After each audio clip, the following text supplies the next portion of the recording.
How to create event on your Facebook on your page. Hi guys, in this video I will show you how to create event on your Facebook page. Easy and quick. First thing, go to your Facebook, click on it.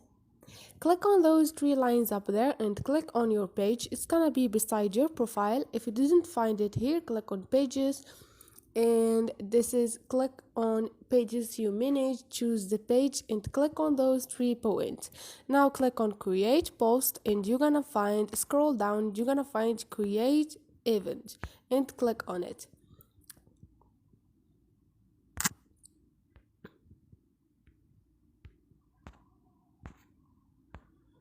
And now this is create event. You can click on online or in person, video chat with messenger, rooms, broadcast with Facebook live, or ads an external link, whatever you want, or click or cancel.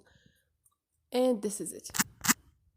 So this is it guys, hope this video was helpful to you. If you liked the video, don't forget to subscribe and like.